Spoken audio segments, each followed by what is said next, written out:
The Strong Sessions are back. The Vancouver Adapted Music Society's flagship event celebrates musicians with disabilities, featuring performances from 4 talented artists and bands from our community.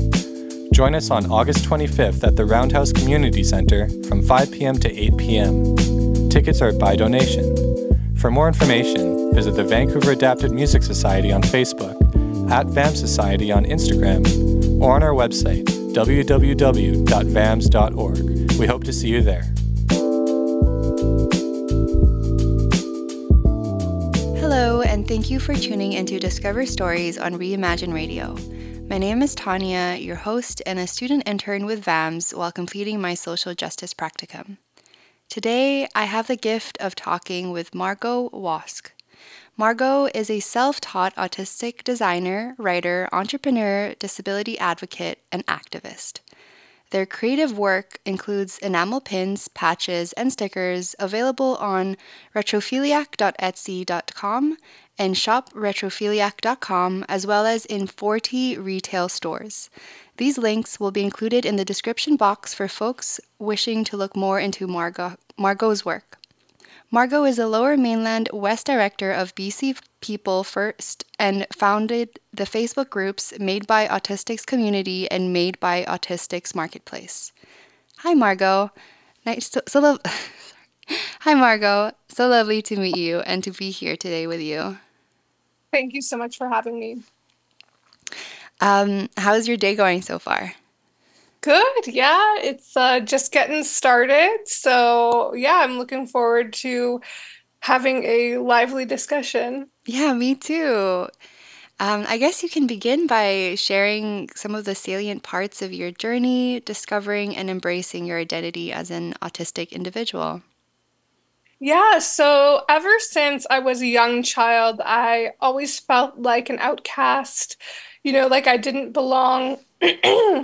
And my peers would make that very obvious by the way that they unfortunately treated me, which was not so great. But I was able to find out in my late 20s that I was autistic. And from there, I've been able to really leverage it in very positive ways. It helped me find a community that I didn't know about, and it helped me feel accepted and finding just people I could relate to, and I never had that before. So it really allowed me to understand myself more in terms of the way that I don't really understand social cues and getting really hyper fixated on certain things and having, focused interests. And just different things that I didn't really think about before. It all kind of started to make a lot of sense. And from there, I was really able to feel more comfortable getting involved with the disability community and utilizing the strengths that I do have to just make helping people really my mission at the end of the day. Yeah. Yeah, no, I hear how validating it was to embrace this identity of yours, and also how, growing up, because you didn't feel like you belonged, it definitely, I feel like it's such a, it's something shared within the community of not feeling included or not feeling normal. And to get to a point where you're given this ability to understand yourself on a deeper level and also share that with other folks it's such a gift. It's been just very rewarding for me, and I feel like, the disability space, or persons with disability or intellectual disability, like those spaces and those organizations, many of them have really embraced the skills that I have. And I don't think that I really ever found any other space, group, or organization that would do that. And so it's been really just freeing to know that there is a space for me and that I can continue to do the work that I'm doing with the goal of greater resources financially and like physically and like there's just so many gaps in the way that disabled people are just not treated very well by Mm. society. And I want to help Mm-hmm. to be a catalyst for change. Mm-hmm. Yeah. Yeah, for sure. And if anything, Um, I think that over the past couple years, there's definitely been more progress and more conversations that are happening and that need to happen. And it's also because of folks like you that are pushing it for it to happen. And something that I've noticed, and not just with you, but other folks in the disabled community, is this shift from person-centered language to identity-first language. For example, instead of I am a person with autism, you quite proudly say I am an autistic person. I'd love to hear more about this from you. Yeah, so when I think of somebody saying, I have autism, it almost lends itself to sounding like very disease-like. And it's Mm, not something I carry. It's not like an accessory. It's not something I physically have. mm, It's who I am. And it is really all of me. And I know some people say, oh, well, you don't let your disability define you. But my identity, who I am, does define me. It's literally why I am the way I am. And before my autism diagnosis, and I want to say that self-diagnosis is valid and that I was self-diagnosed before I got a formal diagnosis. mm, It's valid, and I embrace my autistic identity because mm, before that I didn't really know who I was or why I was the way I was, and it just provided me clarity and it felt like, like the stormy clouds had parted and the sun was coming through and it just made so much sense for me. And so I firmly believe in embracing identities. Now, certain things that like through my business that I'll have both options for some things. Um, like I have or I am, not for everything, but like I will never have a pin that says I have autism because I just am not comfortable with that language. mm-hmm, mm-hmm. Yeah, yeah. I hear how for you it's so empowering to say I am autistic. And I really like the way you phrase that it's not a disease, it's not something like an add-on. It's part of you, and being giving yourself that validation, giving yourself that diagnosis, and also receiving that diagnosis professionally has helped you navigate the world with more ease and with more compassion too. Yeah, it just, when you go through life feeling just like you're not supposed to be here on this earth, and then Mm, you finally realize, oh, like this is who I am. And then you find other people who are really similar to you when you felt like your whole life almost that there mm, couldn't possibly be another person who you related to. I think that's where a lot of the empowerment comes from is community. mm. Yeah. Yeah, community is definitely a big one. And a lot of what you do too is for community and for building the sense of belonging and togetherness in a society that can be so fragmented. And as you said earlier, like many times, like society has created harm and hurt to these folks who already just need more support. And yeah, like it's such it feels, but when like I don't know, I get so because I myself love leading and living a life for other folks, it creates this meaning and this purposefulness, and really makes life worthwhile, in my opinion, to be in community for sure. Yeah, I just, when you feel so lonely and you just feel like you're the only person that like is experiencing things, it makes it just really difficult to be able to navigate those situations when you feel like there's nobody out there. And then when you find those people, not only are you feeling accepted by them and validated with your own experience, but you're also doing the same for those people. Mm-hmm. And that's what I notice a lot with the people that interact with me at my markets or online, and they express, joy from the work that I do or just gratitude. And I express that gratitude back because I never imagined I'd be in this position where Mm-hmm. I can actually try to do a tangible thing to help others. Mm-hmm. Yeah. Yeah, for sure. Actually, now that you've mentioned it, why don't you tell us more about Retrophiliac and how your business came to be?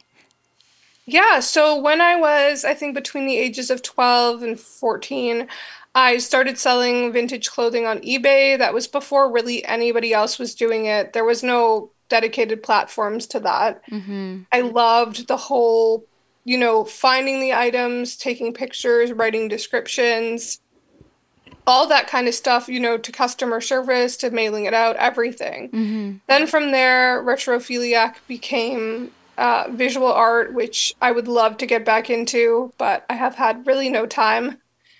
And then from there, I kept the same name and I've pivoted into communication items, mostly enamel pins, stickers, patches, pride flag pins, pronoun pins. I even just introduced socks to celebrate neurodiversity and autism, and lanyards and keychains and magnets and so much stuff. And I'm in, a number of stores, both locally within, the rest of Canada and in the United States. And it's just something that's become, full time a lot of the time. Sometimes things can slow down, but I think that happens with really any business. Mm-hmm. Um, and I got my IWSCC certification, which is for disabled and veterans. And then I got my CGLCC certification, which is for like gay, lesbian, queer business owners. Mm. And I just really want to help people find, an alternative way to communicate that they can point to or gesture to. And because the majority of my items are around the same size, like my pins, a lot of them are 1.5 inches in length. Mm-hmm. You can actually like wear them together and they're pretty modular so that you can create your own message with your identity, your pronoun, Mm. a flag, and really like mix and match things to be able to just communicate something that maybe you weren't able to communicate before. Mm-hmm. Yeah, yeah, definitely. Just making it easier for folks to just be able to express and also take up space for who they are, and Yeah, and and exactly. and also have that received by other folks. Um, yeah, I just remember because I went to the Abilities Expo, and Margaux had a table there. So I saw firsthand all the enamel pins and just the diversity, too, of all the things that you've come up with. I am honestly in awe. There was so many ones that I was like, I didn't even think about that. Like, there was so many, and they were just so empowering, too. And I love that narrative. And I love that narrative that it's like you're reminding people that it's okay. It's okay to ask for um it's okay Yeah. to ask for accommodations. It's okay to say, "Oh, it's actually really difficult for me to do this," or "It's not that I'm rude, I'm autistic." And I'm just it's so empowering.